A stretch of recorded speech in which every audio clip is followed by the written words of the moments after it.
Hello everyone, welcome back to my channel, and today we are going to be going through my March TBR. So March means it is Realmathon. I'm very excited. This is my 4th year participating. However many years it's been going on, I've been participating anyway. And I'm obviously very excited. I haven't actually even chosen a team yet. Want to try and persuade me? Do so. I have my TBR board ready to go, and we're gonna pick some great books to read in March. Obviously, last year I read 31 books, so a book every day in March. I'm not doing that this year because I then went into a humongous reading slump, and so I'm not doing that. But I am probably going to try and read a bit more than I usually would, but we're gonna not go completely crazy about it. So if I could read like one every 2 days, you know, if I could read 15 or 16, I'd be like really happy with that, because I am a little competitive. Okay, what can I say? I think that's all I really have to say. Oh, I did complete last month's TBR, and yeah, let's just get into it. So we finished here on the before 2000 spot, and we are trying to get it to this spot so we can finish the game and start with a brand new board. So will this be the month? Well, let's see. So first, I guess we'll see how many spins we're gonna do. 4. Okay. Honestly, I wouldn't have minded having more because it's Realmathon, so I'm planning on reading a lot. So it's actually one of the months where I wouldn't mind have been on the higher side of it. But 4 is a nice number, and it'll hopefully give us a chance to get there. So let's just do spin number 1 then.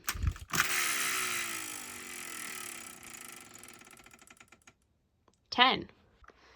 So we're gonna go 1, 2, 3, 4, 5, 6, 7, 8, 9, 10. Color. And so for color, let's spin this and see what color book I need to read.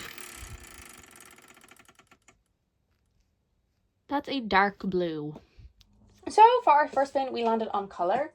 And for color, we landed on dark blue. And that actually works perfectly. I don't actually have a lot of dark blue books. I only had 2. One of them is a sequel to a book I haven't read yet. But the other one, which I know this is kind of debatable, The Principle of the Moments by Esme Jacami Pearson.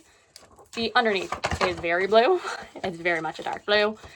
There is a prompt that is special edition. I have this down as one of my prompts for our fantasy bingo board, and that finishes at the end of March, and I haven't read this yet, so I gotta read this. I think I have like 4 books left, and so I'm going to do a reading vlog where I try and finish it off. Principle of the Moments, this was an Illumicrate book, and it is a science fiction with 2 timelines. One in the future where it's kind of like space opera, you know, wartime in the galaxy, and then the other time where there is a time traveler and he ends up in the 1800s in London. And I'm intrigued. I feel like I've heard pretty good things about this, but I think I've heard a couple of more mixed. So hopefully I will like this, but at least if I read it, it'll officially be another book off my TBR. So then spin number 2. Be really nice if we landed on 2. Oh, I got excited. Another 10.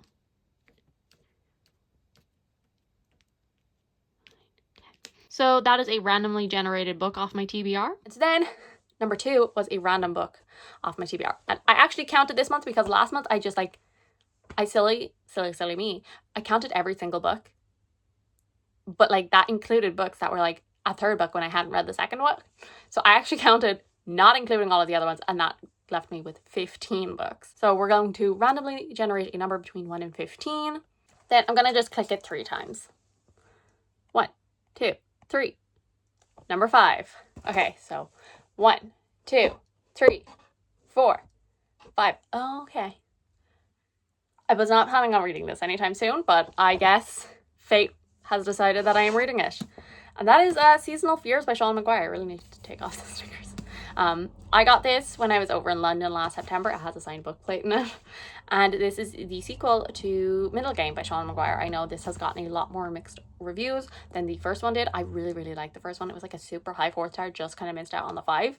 And this is the sequel, kind of companion novels, but I think originally people thought it would be more companion, but it's actually more direct sequel than people originally thought it was going to be. And I don't really know what the story is in this one. The first book follows Roger and Dodgers, and they are twins who were separated at birth, and they have kind of unique abilities to do with alchemical arts. One is good with numbers and maths, and the other is really good with language and English, and The two of them just keep getting brought together in life, and the two of them end up discovering more about these abilities they have and the person who may have gave them these abilities. So I imagine it follows more, maybe other twins or something. It's people with abilities anyway. So yes, wasn't planning on reading that really, but we'll make it work. Number 3, I cannot land on another 10, otherwise I will have to add another spin. Oh my god, I thought I was about to land on another 10. Okay, we'll go 1, 2, 3, 4, 5, 6, 7, 8, 9.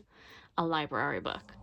So then we have a book from my library, and I'm not 100% sure. I have a lot of books that I could read for this. I think I have like 5 audiobooks, and so the options that I'm only allowed to take 5 out at a time. So the options I have is Know My Name by Chanel Miller, Magnus Chase, the 3rd book, Assassin's Fate by Robin Hobb, Titan Child by Jen Williams, and then The Immortal Life of Henrietta Lacks, which I think I'm kind of leaning towards that one because I'm trying to read 12 nonfictions. I'm already technically going to be falling behind. Obviously, I could also read Know My Name by Chanel Miller for the same purpose, because I'll probably try and get to both of them so I can catch up on that goal and be 3 for 3. For now, anyway, I'm going to put down The Immortal Life of Henrietta Lacks. If you didn't know, in science, the like immortal cells that are used in a lot of scientific testing are HeLa cells, which stands for Henrietta Lacks, and it's, I guess, just the story of her life. She was a poor Black woman and she had cancer, and basically people took these cells and they started using them, and without her knowledge or consent, and so many discoveries in science have been made because of these cells. Using these cells, they're still used to this day because it's kind of like they've been used so long now that they have to keep using them. And obviously a whole load of ethical stuff about that and the problems with that. And I think it'll be very interesting to, I imagine this is going to focus on her as a person, as well as like, you know, all of the ethical conundrums, because I do remember in college, if you didn't know, I did science, and like across like the different modules, like multiple of the lecturers would talk about it and be like, hey, don't be like these guys. It's like, so yeah, so I'll be intrigued to listen to the full story. And our 4th and hopefully the final spin, as I said, we cannot spin a 10. That's the only thing. No way! Oh, that is so perfect. Okay. Different continent, which means we can finally go to our very last island, which is over here. Usually I have done it where when I win, I don't actually have to do a TBR. But like I only have 4 books and it's Realmathon, so I'm probably going to read these books anyway. But technically I don't have to. And so then number 4, which technically, as I said, means I don't have to read any of these. Which means, I'm not gonna lie, Seasonal Fears, probably gonna go. Because I do want to read that, but I'm not sure. I know Middle Game took me a little longer to read, I think. And like this is like 500 pages. I want to be getting through stuff. And so I'm not necessarily sure that is going to be the pick. But the rest of them, I mean, I have to read The Principal at the moment, and I need to catch up on my nonfictions anyway. So those are probably going to. And then this one was set in another continent. I'm going to tell you because I'm probably going to read this book anyway, and that is the 3rd book in the Magnus Chase.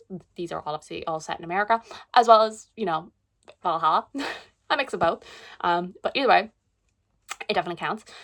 This is the 3rd and final book in the Magnus Chase trilogy. It follows with Magnus, and one day he's getting chased by monsters, and he ends up getting killed by monsters and brought to Valhalla, where he discovers that he is a demigod, and he has to try and stop Ragnarok. And yeah, I haven't loved this series. I've been giving them all 3 stars, but like, it's fine. It's a good time. I like them well enough. They're just like not favorites or anything like that. They don't really stick out to me. And I'm excited to finish it because I honestly need to finish a good few series. My reward for finishing all 4 islands is that I don't have to. So that's nice. But as I said, I will probably read these anyway, especially Magnus Chase, definitely. The Principal of the Moments, definitely. The others, more up to debate. So obviously with Realmathon, a whole load of books I'm planning on reading. So let's just talk about a couple of other things that I need to read.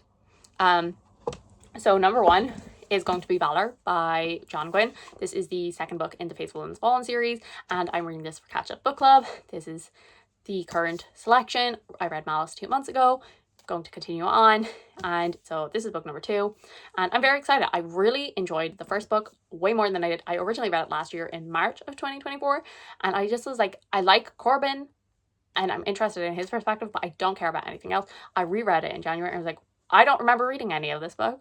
So I liked it so much more. It was still a 4-star, but it was like a way higher 4-star. And so this time we're gonna like dedicate my full attention. I'm probably going to, like with my reread, I'm going to probably listen and read along at the same time to get as much out of it as I can.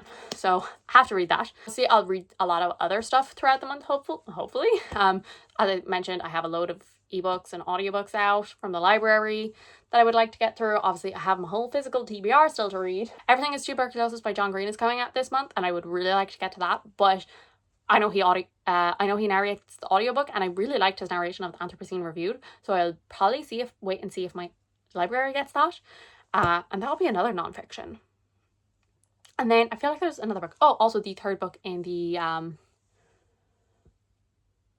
Witness for the Dead by Catherine Addison. That trilogy is a companion novel trilogy to The Goblin Emperor. It follows a different character. That's coming out in March as well. So again, another option. They're not too long. They're usually about 300 pages, so it'd be a quick read. I feel like I might read the sequel to What Moves the Dead by T. Kingfisher, because that'll be like a really short novella. I'll probably save that for the 48-hour readathon weekend. And also, as I always do every Realmathon, for the 48 hours, I reread Murderbot. And I have said this year I'm only allowed to reread Murderbot once. I'm not allowed to do it twice. And so I will have to think on it, because is this the time that I want my reread to be used? But I'm leaning towards yes. So yes. So that is all. Thank you guys so much for watching. I do hope you enjoyed. If you did, subscribe. And I'll see you all in the next one. Bye.